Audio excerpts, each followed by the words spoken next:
It's always been in our backyard. It's always been there, but, you know, off limits.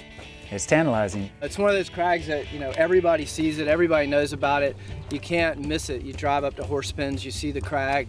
You drive up from Birmingham to Chattanooga to go climb up there, you see the crag then. You've probably looked up at the cliffs and wondered, you know, what the heck is that? On a day lost in antiquity, primitive man discovered rocks different from all the other rocks of the valley. There were some really hard guys back here during the 80s.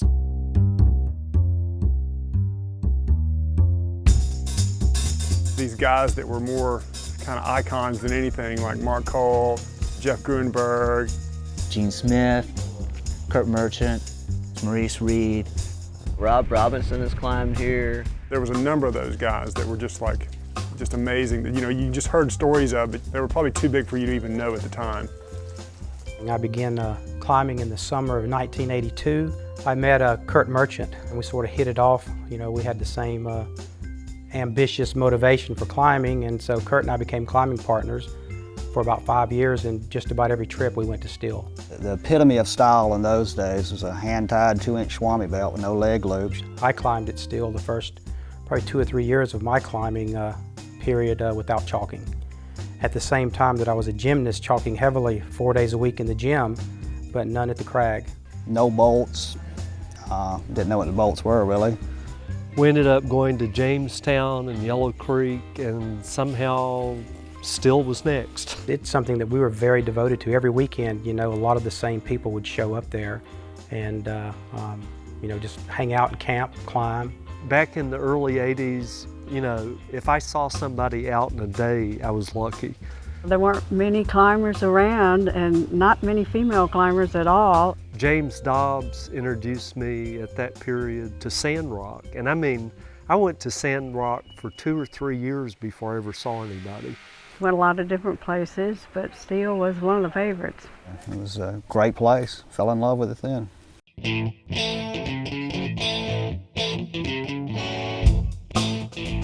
I met Gene Smith from New York, and he kind of brought down techniques the Gunkies had as far as a little more trickery, chalk, you know, a little more hanging, wrap inspection and stuff like that. So that kind of really got the ball rolling.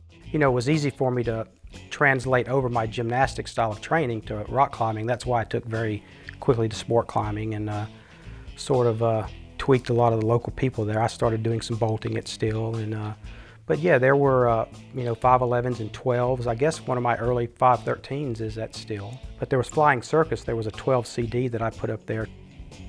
We were real aware that, you know, we had all this potential around us that hadn't been tapped into yet for sport climbing, and a lot of us took off with it. It was just exciting from the very first moment.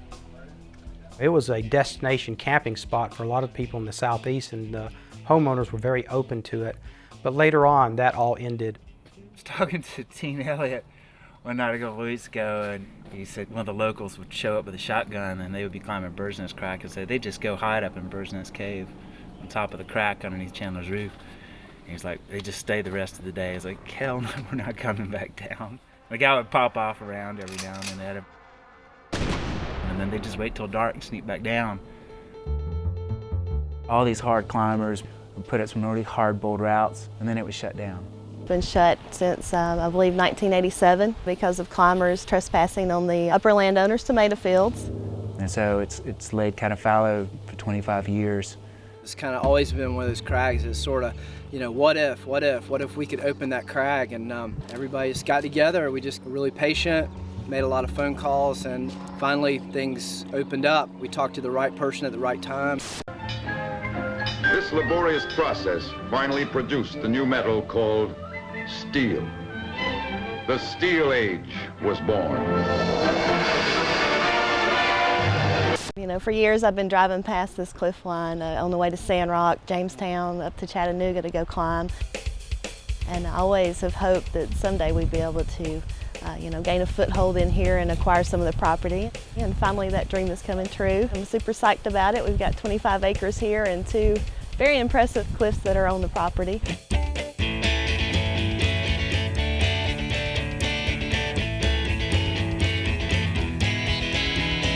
Steele, Alabama, new crag. The rock quality is awesome. There's no pebbly stuff here like you might find at Sandrock or maybe some in Foster's. It's just classic, bullet hard, southern sandstone. Some great lime. 513 Sport, 512B roof crack. Good moderates, there would be excellent introductory rock climbs. Utterly classic, safe. Trad routes, 5.7, 5.6, 5.8. Of course, the first thing you see when you come up the trails is the huge boulders. That we've been brushing that and falling off today, everybody except Kelly. There's giant Bishop highball top outs.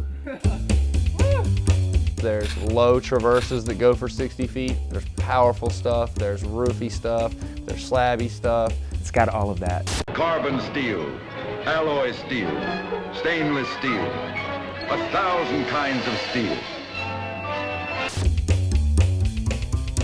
And there's still a ton of potential for new routes and new boulder problems to be done.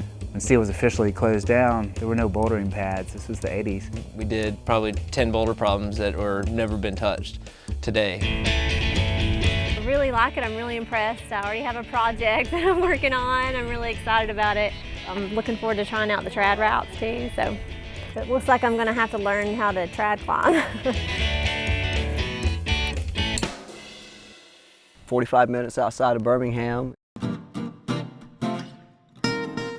Next exit past the Horsepins exit to most people. For somebody who lives in Birmingham, that's half the drive of getting to the canyon or getting to Sandrock. It really is a beautiful setting. You've got a beautiful view. It's still very pristine. Nice outlooks where you can see the valley laid out below you. You can see way off in the distance, the mountains in the distance, but it's just a great area.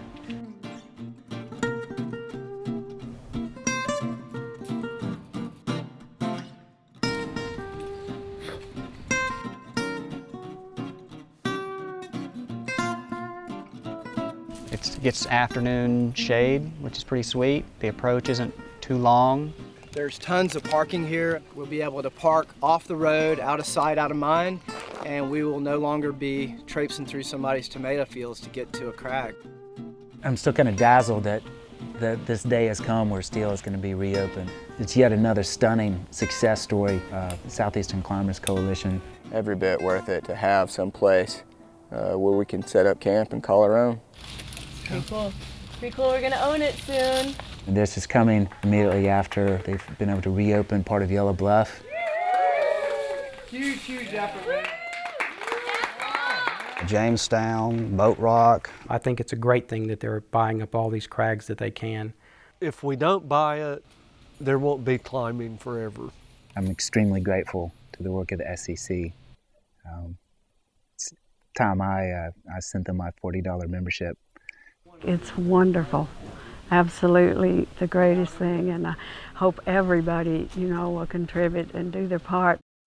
The other option, which is someone buying that land and putting a $200,000 house on there and you never see it again. That's just as easy.